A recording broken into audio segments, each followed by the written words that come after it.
It's When Wellness Nerd Out time!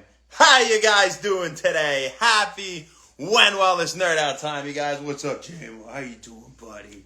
JMO making his daily appearance. And today we are going to be talking about intermittent fasting and brain health. And in particular, we're going to talk about neurogenesis. We're going to talk about the effects of exercise and intermittent fasting on the brain, and autophagy or autophagy, you could also pronounce it as. But before we get into it, I want to say a very huge happy birthday to Colin Schultz, Greg Girardi, and Eddie Curry. Happy birthday, you guys. I hope you have a fantastic day. I hope you had a fantastic day.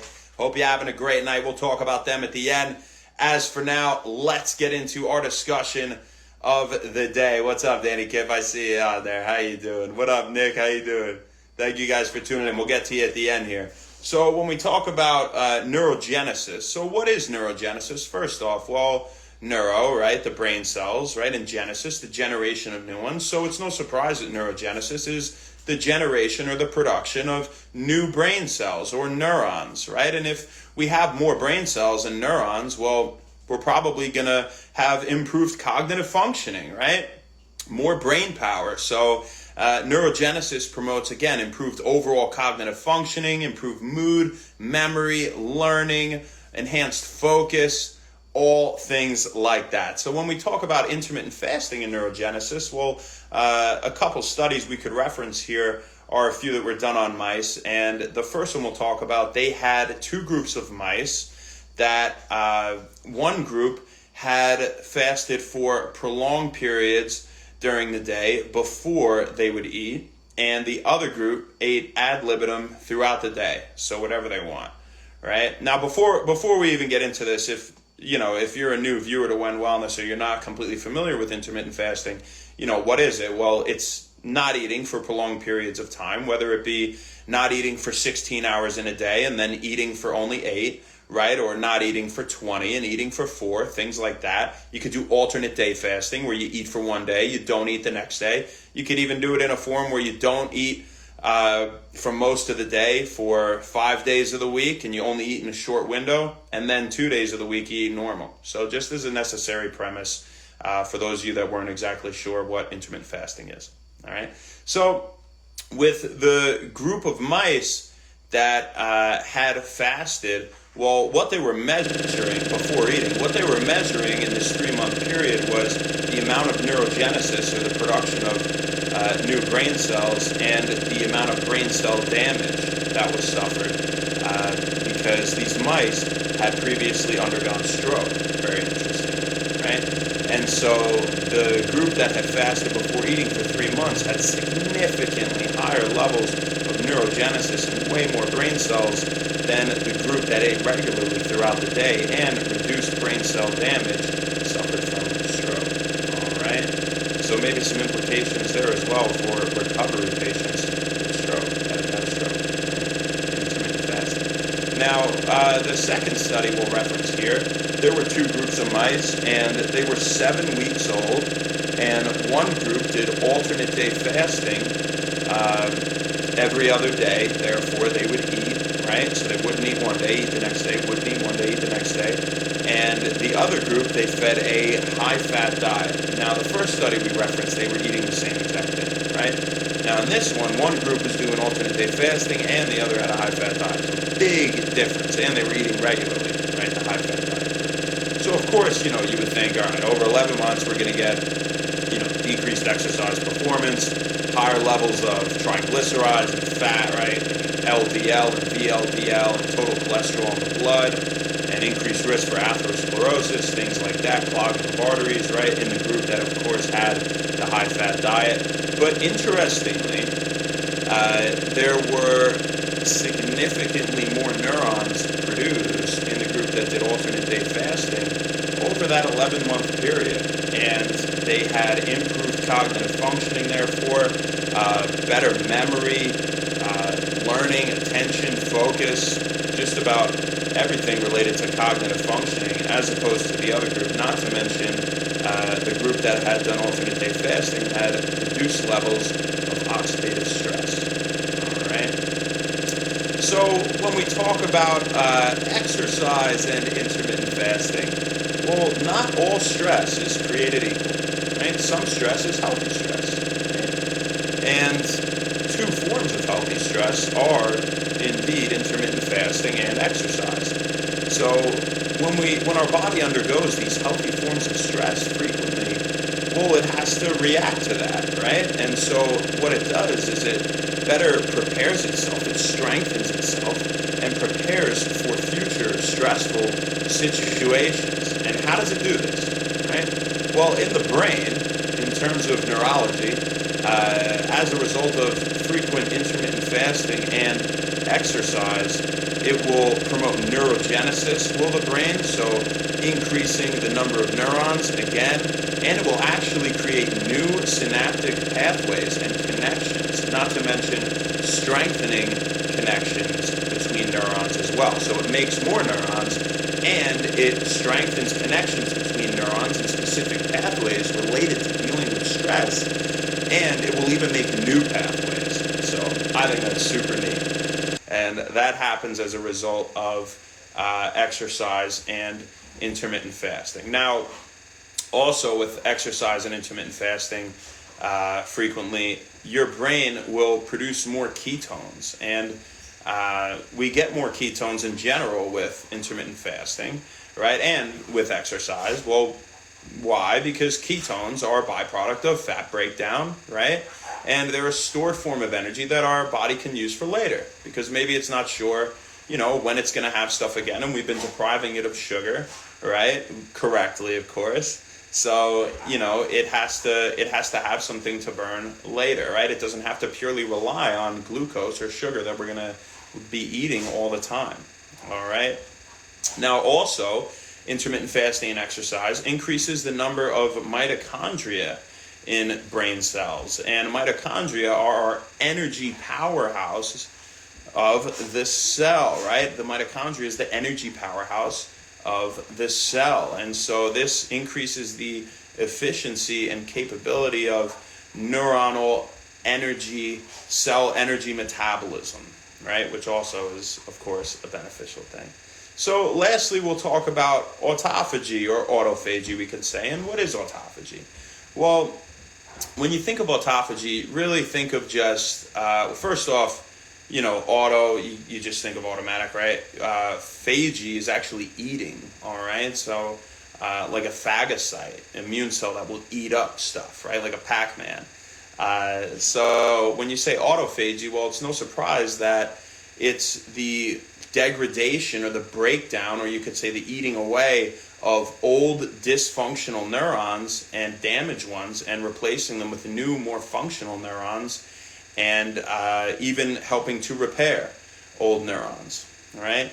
It's basically the body's way, or the brain's way, we should say, of cleansing or detoxifying or cleaning house, if you will, So when we talk about autophagy, what are some of the benefits? Well, autophagy will reduce inflammation over time. And we know that inflammation is a marker of many diseases, right? So it seems good in a prophylactic or a preventative sense, does it, to promote autophagy. And some diseases that it reduces the risk for would be dementia, diabetes, or even cancer by promoting autophagy. So I think that's pretty cool. And autophagy also will improve overall brain health and promote the production of new neurons as well, like we said, promoting neurogenesis and enhancing overall cognitive functioning, right? So another fantastic effect of doing intermittent fasting frequently, right? Now, I think something that is super interesting is the fact that they looked at mice that had breast cancer cells. They looked at the breast cancer cells, and they didn't have, in the breast cancer cells, there were no autophagy-related genes, important autophagy-related genes, that is, were absent in breast cancer cells. And this drastically increases the chance of mutations and improper cell division and growth and things, right? And which is, hallmark, pretty much label of cancer right there, right? So promoting autophagy can reduce your risk for breast cancer as well, like we said, reducing the risk for cancer, right, and reducing inflammation. But I thought that was pretty interesting that they found no autophagy-related genes that are very important in normal regulation of cell function in breast cancer cells in mice. And when we talk about autophagy, the general process does decline as we age. So it's important to maintain lifestyle habits that, will promote autophagy, right? Like intermittent fasting, for example. So, could be beneficial for the elderly as well over time. But, it's interesting because then you read some other sources and they say, oh, the elderly shouldn't practice intermittent fasting, and then others say they do. So, that's something that needs to be further researched. But, potential clinical implications are something that we like to talk about here. And obviously we don't know everything. And, just something that can get us excited for the future and how we can progress and we can improve the health of as many people as possible, right? So, before we go, my man, what up, Strive? How you doing? I'll say hi to you guys first, and then I'll say happy birthday to everyone. Spencer, what's up, brother? Totally. How you doing, my man? Thank you for hopping on. Nikki Drack, I said hi to Spence. D. Sricko, what's going on? Danny Kiff, love you, man. OG.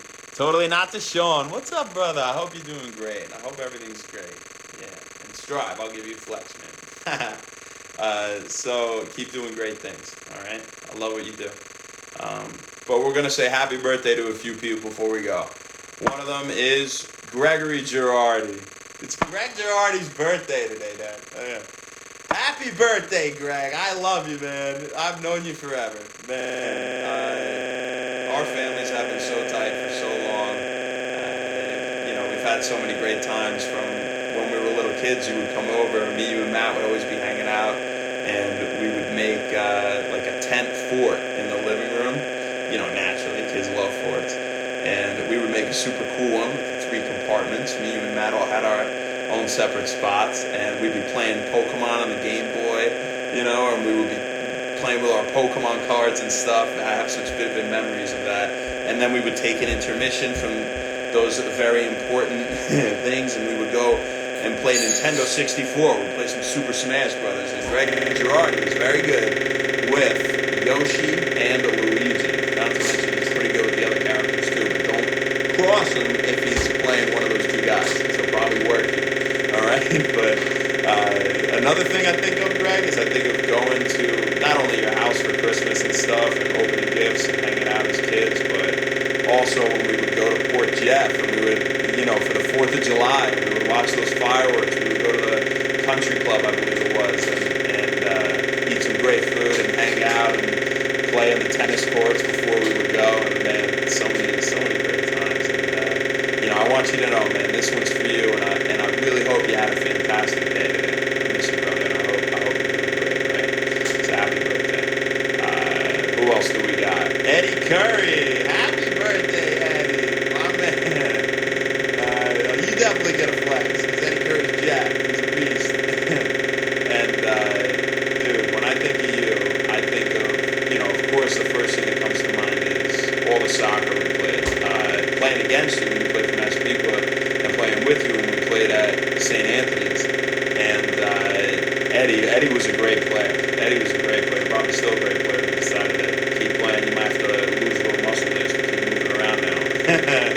But yeah, he was great. Playing sweeper, I would be the goalie. And it was great having you, always cleaning everything up, man. You made my job a hell of a lot easier, I'll tell you that. And we had a ton of fun, obviously, on trips and stuff like that. I saw you recently. You came over to hang out with Lucas and the guys, and that was a lot of fun. And it was good to see you. And I know you're working for the NYPD, so thank you for protecting us every day. Thank you for putting yourself out there, your life on the line. We all appreciate it. I don't just speak for myself there. And I'm proud of you for what you've done and who you become. You're a great guy, and this one as well is for you, my brother. So happy birthday. Who else do we got? Colin Schiltz. Happy birthday, Schiltz. Oh man, I'm not even gonna say your nickname on here, but you are a fun guy, man. I can't even not smile just thinking about you. You always smiling when I see you. You're always having a good time. Met you in Iowa. Obviously, brothers, in the pie house. And dude, you're always. I'm doing stuff now here in New York, and I'll see your Snapchats and like the group or whatever.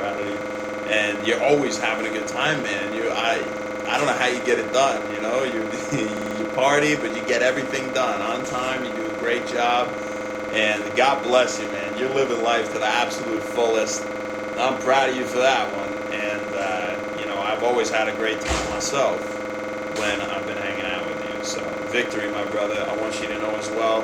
This one is for you. Keep hanging out with beautiful women all the time. If you have a girlfriend, I hope she doesn't get mad at me for just saying that. But I don't think you are hanging out with other beautiful women anymore. That was in the past, so you don't got to worry, girlfriend, if you do have a girlfriend, which I really don't even know. But thank you guys so much. So that's for you guys. Happy birthday to the three of you. This is forever your day in the book of When Wellness. And I hope the rest of you have a fantastic rest of your night. Go consider intermittent fasting, but do some research yourself before you do, all right? Don't just take our word for it. We always welcome you to, do research and challenge anything that we're saying, because it's not a contest or anything. I'm just trying to give you good information that can improve your life, but the most important thing is that you do research on your own and decide that it's right for you, all right? So we'll talk more about fasting tomorrow in some different respects. As for now, have a great rest of your night, you guys, and we'll see you tomorrow.